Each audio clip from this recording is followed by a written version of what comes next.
உலக ஜனங்களுக்கு எனது பணிவான வணக்கம். அமெரிக்க அதிபர் தேர்தல் 2024 நவம்பர் மாதம் அமெரிக்க அதிபர் தேர்தல் நடைபெற இருக்கிறது. 2020 அமெரிக்க அதிபராக தேர்ந்தெடுக்கப்பட்ட ஜோ பைடன் அவர்களின் அதிகாரம் பதவி காலம் நவம்பர் 2024 முடிவடைகிறது. புதிய அமெரிக்க அதிபரை தேர்ந்தெடுக்க வேண்டும். இதற்காக நடைபெறும் தேர்தல் நவம்பர் 2024 நடைபெற இருக்கிறது. 2 கட்சிகள் உலகமெங்கும் இந்த கட்சிகளை ஏற்படுத்தியது என் தேவனாய கர்த்தர் கடவுள் அவர்தான். உதாரணம் எடுத்துக்கோங்க, தமிழ்நாடு எடுத்துக்கோங்க. 2 கட்சி, காங்கிரஸ் எதிராக டிஎம்கே, அப்புறம் காங்கிரஸ் முடிவடைந்தது டிஎம்கே ஏடிஎம்கே. முதலில் காங்கிரஸ் தான் முறைப்படியாக இருந்தது. அப்புறம் ஜனதா கட்சி ஜனசங்கம் கொஞ்சம் கட்சிகள் வந்தது. அப்புறம் இப்போ சாலிடாக 2 கட்சி, காங்கிரஸ் பிஜேபி. அமெரிக்கா எடுத்துக்கொண்டிருக்கிறது என்றால் ஜனநாயக கட்சி, குடியரசுக் கட்சி. ஒவ்வொரு நாட்டை எடுத்துக்கோங்க, எங்களால் தேடி பாருங்க, 2 கட்சி பிரதான கட்சியா இருக்கும். இது கடவுள் ஏற்படுத்தியது. இவன் அதிபர் இல்லை இவன் அதிபர், இவன் பிரதம மந்திரி இவன் பிரதம மந்திரி, இவன் முதல் மந்திரி முதல் மந்திரி. இது கடவுள் தான் ஏற்படுத்துவார். மனிதன் அல்ல. நன்றாக புரிந்து கொள்ளுங்கள், யோஜனை புரிந்து கொள்ளுங்கள். இப்போது கதைக்கு வருவோம். அமெரிக்க அதிபர் தேர்தல். அமெரிக்க 2 கட்சி, ஜனநாயக கட்சி, குடியரசுக் கட்சி. ஜனநாயக கட்சி சார்பில் அமெரிக்க அதிபர் தற்போது அமெரிக்க அதிபர் ஜோ பைடன் போட்டியிடுவதாக இருந்தது. குடியரசுக் கட்சி சார்பில் ஏற்கனவே அதிபராக இருந்து 2020 அதிபர் தேர்தலில் தோல்வியுற்ற டொனால்ட் ட்ரம்ப் போட்டியிடுகிறார். அதை சாலிடா சொல்லிட்டாங்க. குடியரசுக் கட்சி சார்பில் 2024 அமெரிக்க அதிபர் தேர்தலில் டொனால்ட் ட்ரம்ப் போட்டியிடுன்னு சொல்லிட்டாங்க. எங்க ஜோ பைடன் வயது முதிர்மையின் காரணமாக விலையை கொண்டு விட்டார். நான் தேர்தலை விட்டு விலையை கொள்கிறேன் சொல்லிவிட்டார். அவருக்கு பதிலாக யாரை தேர்ந்தெடுப்பது என்று 3 பேரை கட்சிக்குள்ளாக போட்டியிட்டுக் கொண்டிருக்கிறார்கள். ஆனால் அதிகப்படியான மெஜாரிட்டி இந்திய வம்சாவளியை சேர்ந்த கமலா ஹாரிஸ் அவர்தான் என்று எல்லாரும் கூறுகிறார்கள். இதன் முடிவு ஆகஸ்ட் 19 தெரியும். 19ஆம் தேதி 2024 ஆகஸ்ட் 19ஆம் தேதி ஜனநாயக கட்சியின் அதிகாரப்பூர்வ வேட்பாளர் யாருன்னு தெரியும். ஆனால் கமலா ஹாரிஸ் தான் வருவார் என்று சொல்கிறார்கள். 2 பேரும் போட்டியிடுகிறார்கள்.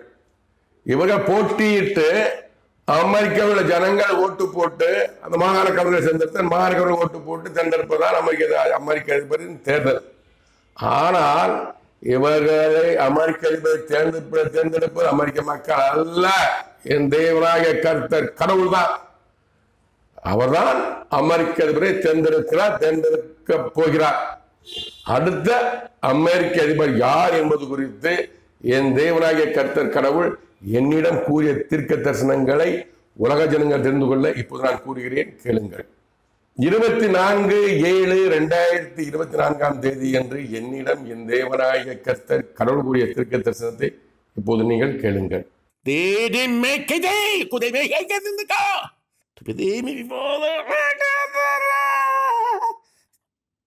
அமெரிக்க தேசத்தின் பதியானவனின் அதிகாரம் முடிவுக்கு வருகிறது. அவன் அதிகாரம் முடிவுக்கு வருகிறது. அவன் அதிகாரம் அவனுக்கு முடிவுக்கு வருகிறது. புதிய தேசத்தின் அமெரிக்க தேசத்தின் அதிபதியை நானே தேர்ந்தெடுப்பேன். அவன் நாமத்தை உனக்கு நான் கூறுவேன். ஏற்ற நாளிலே, ஏற்ற வேளையிலே, ஏற்ற நேரத்திலே. இதன் அர்த்தம் என்னவென்றால், அமெரிக்க தேசத்தின் அதிபதியானவனின் அதிகாரம் முடிவுக்கு வருகிறது. அவன் அதிகாரம் முடிவுக்கு வருகிறது. அவன் அதிகாரம் முடிவுக்கு வருகிறது. ஜோ பைடன் தற்போது அமெரிக்க அதிபராக இருக்கிறார். அவருடைய அதிகாரம் முடிவுக்கு வருகிறது, தெரிந்ததுதான்.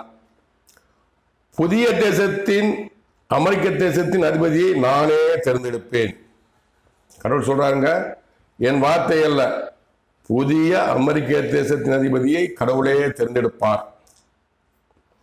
அவன் நாமத்தை உனக்கு நான் கூறுவேன், ஏற்ற நாளிலே, ஏற்ற வழியிலே, ஏற்ற நேரத்திலே. புதிய தேசத்தின் அதிபதியின் பெயரை என்னிடம் கூறுவார். நான் முக்கியமானவன், கடவுளுக்கு நான் குமாரன், மகன். என்னிடம் கூறுவார், ஏற்ற நாளிலே, ஏற்ற வேளையிலே, ஏற்ற நேரத்திலே. எந்த நாளில், எந்த வேளையில், மதியமா, காலையா, இரவா, மாலையா, எந்த நேரத்தில், 1 மணிக்கா, 2 மணிக்கா, 7 மணிக்கா, 8 மணிக்கா, 10 மணிக்கா கூறுவேன் என்று சொல்லியிருக்கார். கடவுளின் தீர்க்க தரிசனம் அவர் கூறுவார். அவர் கூறும்போது நான் உங்களிடம் அவர் அந்த புதிய அமெரிக்க புதிய நாமத்தை நான் சொல்கிறேன். நான் தேர்தல் முடிந்த பிறகு இங்கே ஒப்பிட்டு பாருங்கள், நடந்திருக்கும். நிச்சயமாக கடவுள் சொல்ற அதிபராக பேர் உள்ளவர் தான் அமெரிக்க தேச அதிபராக இருப்பார். 25/7/2024 என்று என்னிடம் என் தேவனாகிய கர்த்தர் கடவுள் கூறிய தீர்க்க தரிசனத்தை இப்போ நீங்கள் கேட்கலாம். தும்மை கேட்க கைதந்துக்க துபி போத மாட்டாரா அமெரிக்க தேசத்தின் அதிபதி, அமெரிக்க தேசத்தின் அதிபதி, அமெரிக்க தேசத்தின் அதிபதி என்னாலே அபிஷேகப்படுத்தப்படுவான். அவன் நாமத்தை உனக்கு நான் கூறுவேன். இதன் அர்த்தம் என்னவென்றால், அமெரிக்க தேசத்தின் அதிபதி, அமெரிக்க தேசத்தின் அதிபதி, அமெரிக்க தேசத்தின் அதிபதி என்னாலே அபிஷேகப்படுத்தப்படுவான். அவன் நாமத்தை உனக்கு நான் கூறுவேன். அமெரிக்க தேசத்தின் அதிபதி கடவுளாலே அபிஷேகப்படுத்தப்படுவார். எந்த மாற்றம் கிடையாது. மனிதர்கள் ஓட்டு போட்டு தேர்ந்தெடுக்கலாம். ஒரு ஃபார்மாலிட்டி. யாரை கொண்டு வர வேண்டும் என்பது என் தேவனாய கர்த்தர் கடவுளுக்குத்தான் தெரியும். அவரை கொண்டு வருவார். கடவுளால் அபிஷேகப்படுத்தப்படுவார். அவன் நாமத்தை உனக்கு நான் கூறுவேன். அந்த புதிய தேசத்தின் அதிபதியின் பெயரை என்னிடம் என் தேவனாய கர்த்தர் கடவுள் கூறுவார். நான் இதை பார்த்து காத்துக் கொண்டிருக்கிறேன். அவர் கூறும்போது அந்த பேரை நான் சொல்லுகிறேன். நீங்கள் தெரிந்து கொள்ளுங்கள். 27/7/2024 என்று என்னிடம் என் தேவனாய கர்த்தர் கடவுள் கூறிய தீர்க்க தரிசனத்தை இப்போது நீங்கள் கேளுங்கள். மகாதண்டு தொண்டு மிமோத நந்தடத்தை டெங்கி மாதட்டா தட்டிமி மாதமாட்டா அமெரிக்க தேசம் அதிபதியானவனாக ஜோ பைடன், அவன் அதிகாரம் அவனுக்கு முடிவு கொடுக்கிறது. புதிய தேசத்தின் அதிபதியாக, அமெரிக்க தேசத்தின் அதிபதியாக நானே ஒருவனை தேர்ந்தெடுத்திருக்கிறேன். அவனை நானே அபிஷேகப்படுத்துவேன். அவன் நாமத்தை உனக்கு நான் கூறுவேன். ஏற்ற நாளிலே, ஏற்ற வழியிலே, ஏற்ற நேரத்திலே. இதன் அர்த்தம் என்னவென்றால், அமெரிக்க தேசம் அதிபதியானவனாக ஜோ பைடன், அவன் அதிகாரம் அவனுக்கு முடிவு வருகிறது. அது தெரிஞ்சதான். தற்போது அமெரிக்க தேசத்தின் அதிபதியாக ஜோ பைடன் இருந்து கொண்டிருக்கிறார். அவருடைய அதிகாரம் முடிவு வருகிறது. இந்த 2024 நவம்பர் முடிவு வருகிறது. புதிய தேசத்தின் அதிபதியாக, அமெரிக்க தேசத்தின் அதிபதியாக நானே ஒருவனை தேர்ந்தெடுத்திருக்கிறேன். அவனை நானே அபிஷேகப்படுத்துவேன். புதிய அமெரிக்க தேசத்தின் அதிபதியாக ஒருவரை கடவுள் தேர்ந்தெடுத்து விட்டார். அவரை கடவுள் தான் அபிஷேகப்படுத்துவார். அவர் தான் அபிஷேகப்படுத்துவார். ஓட்டு போடுறது மக்கள், அபிஷேகப்படுத்துவது கடவுள். அவன் நாமத்தை உனக்கு நான் கூறுவேன். ஏற்ற நாளிலே, ஏற்ற வேளையிலே, ஏற்ற நேரத்திலே. அந்த புதிய தேசத்தின் அதிபதியின் பெயரை கடவுள், என் தேவனாய கர்த்தர் கடவுள் என்னிடம் கூறுவார். நான் அவரது குமாரன், என்னிடம் கூறுவார். ஏற்ற நாளிலே, ஏற்ற வேளையிலே, ஏற்ற நேரத்திலே. எந்த நாள்ல, எந்த வேளையில, எந்த நேரத்துல என்பது அவருக்கு தான் தெரியும். அப்படி புதிய தேசத்தின் அதிபதி நாமத்தை, கடவுள் பெயரை கடவுள் சொல்லும் போது நான் உங்களிடம் சொல்லுகிறேன். நீங்கள் தெரிந்து கொள்ளுங்கள். தேர்தல் முடிவு வரட்டும், அந்த ஒப்பிட்டு பாருங்கள், உண்மையா இல்லையா என்பதை நீங்கள் தெரிந்து கொள்ளுங்கள். 5/8/2024 என்று என்னிடம் என் தேவனாய கர்த்தர் கடவுள் கூறிய தீர்க்க தரிசனத்தை இப்போது நீங்கள் கேட்கலாம். துபிதேமி கிட்கிட்காயிருந்துக்க சக்கம்மக்கு துட்டன் துட்டன் துட்டன் மிப்பதம் அப்பாரண்டத்துக்காயிருந்துக்க தேசத்தின் அதிபதியானவனை நானே தேர்ந்தெடுப்பேன்.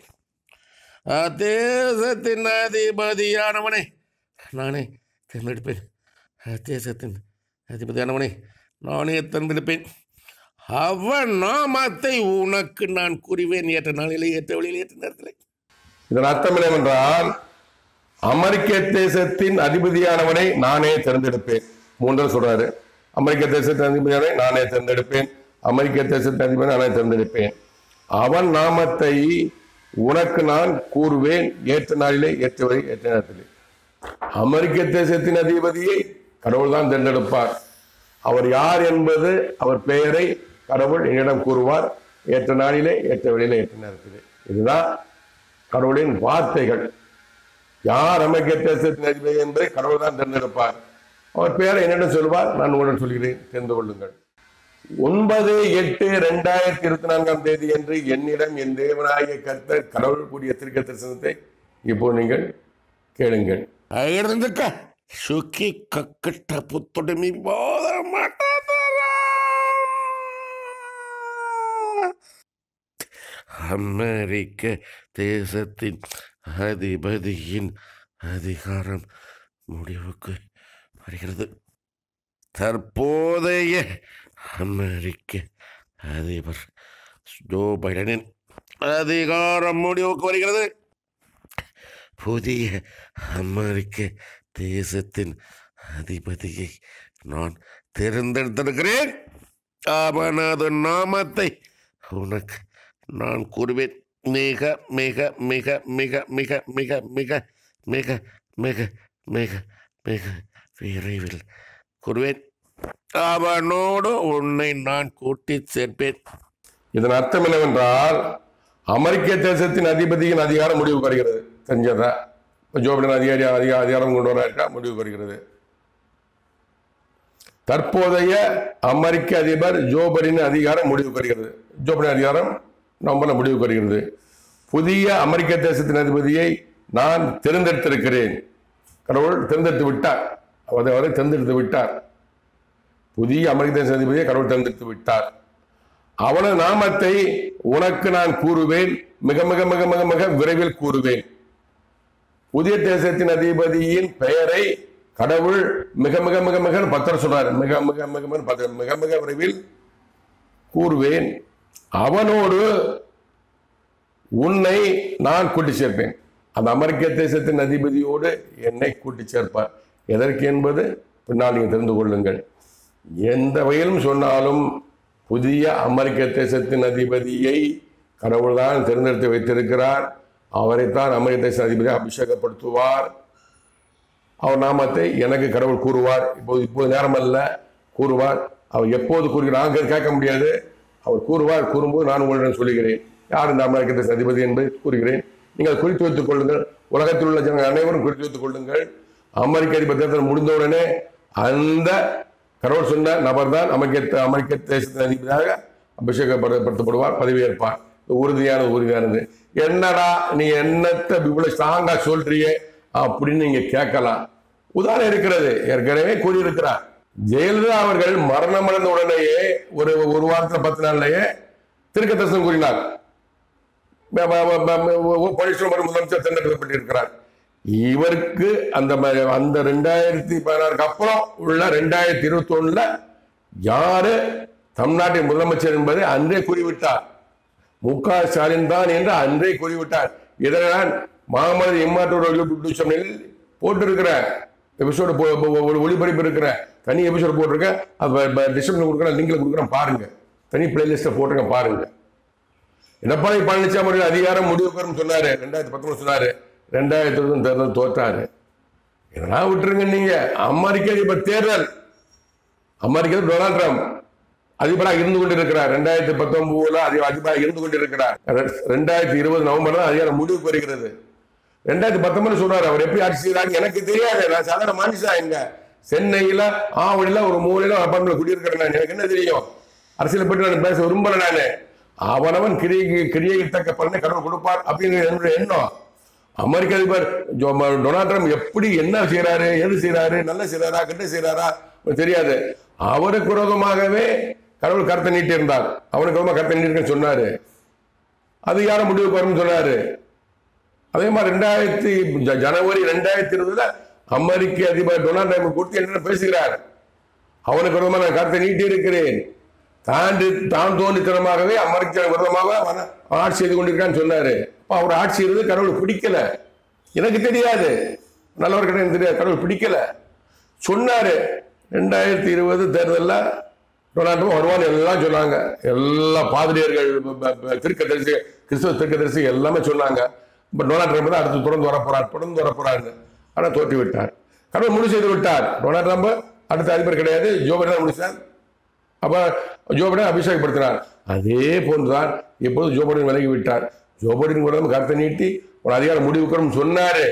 முடிவு பாருங்க, ஜோ பைடன் நான் தேர்தலில் போட்டியிடவில்லை அப்படி அறிவிக்கிறதுக்கு முன்னாடியே சொல்லிட்டாரு, கடவுள் சொல்லிட்டாரு அவன் அதிகாரம் முடிவுக்கு வருகிறது, அவன் அதிகாரம் தொடராது. அடுத்த அதிபர் ஜோ பைடன் கிடையாதுன்னு கடவுள் சொல்லிட்டாரு. சொன்ன பிறந்த சொன்ன ஒரு 2 மூணா கழித்தா அவர் நான் போட்டியிட போன்னு சொல்றாரு. அது திட்டத்தை நிறைவேறியது. ஒரு உன்னிப்பாக பாருங்கள், கடவுள் சொன்ன வார்த்தைகள் நிறைவேறி கொண்டிருக்கிறது. நிச்சயமாக கூடிய உறவில் என் தேவனாகிய கர்த்தர் கடவுள் என்னிடம் அடுத்த அமெரிக்க தேசத்தின் அதிபதி யார் என்று கூறுவார். தேர்தலுக்கு முன்பாக கூறுவார். தேர்தல் முடிவு வருவதற்கு முன்பாக கூறுவார். நிச்சயமா நிறைவேறும். 6/4/2021 தமிழக சட்டசபை தேர்தல் நடைபெறுகிறது. 8/4/2021 அடுத்த தமிழக முதலமைச்சர் மு க ஸ்டாலின் என்று அடித்துக்கிறார் தேவன். 2/5/2021 ஓட்டு என்றாங்க. எலெக்ஷன் 6/4/2021, 2/5/2021 ஓட்டு என்றாங்க. 8ஆம் தேதி ரிசல்ட் சொல்லிட்டாரு. தேர்தல் முடிவு, இது தேர்தல் முடிவு. அடுத்த தமிழக முதலமைச்சர் மு க ஸ்டாலின் சொல்லிவிட்டார். அதே போல இந்த தடவை அமெரிக்க தேர்தல் கூறுவார். என்னிடம் கூறுவார், நான் யார், அவருடைய குமாரன், அவர் பணியை செய்வதற்காக பூமிக்கு அனுப்பப்பட்டவன், நான் யார் எப்படிப்பட்டவன் என்பதை மாமனிதன் இம்மாற்றருள் யூடியூப் சேனல் பாருங்கள். ஏதோ மனத்தை பற்றி கூறினார். பன்னீர்செல்வம் அவர்களின் பதவி விலகலை பற்றி கூறினார். சஜிலா நடராஜன் அவர்களின் சிறைப்பை பற்றி கூறினார். எடப்பாடி பழனிசாமி அவர்களின் தேர்தல் தோல்வி பற்றி கூறினார். மு க ஸ்டாலின் முதலமைச்சர் தேர்ந்தெடுப்பார் என்று கூறினார். அனைத்து திருக்கட்டரசும் குரானராசி பற்றி கூறி திருக்கட்டரசுகள் அனைத்தும் நிறைவேறி இருக்கிறது. ஏனென்றால் நான் சாதாரண மனிதன் அல்ல, மாமனிதன், கடவுளால் பூமிக்கு அனுப்பப்பட்டவன், கடவுள் பணியை செய்யக்கூடியவன். கடவுள் என்னிடம் கூறக்கூடிய அனைத்து திருக்க தரிசனம் நிறைவேறி கொண்டிருக்கிறது. தயவு செய்து மாமனித இம்மாற்றோட யூடியூப் சேனலை பார்த்து தெரிந்து கொள்ளுங்கள். நன்றி, வணக்கம். மீண்டும் சந்திப்போம்.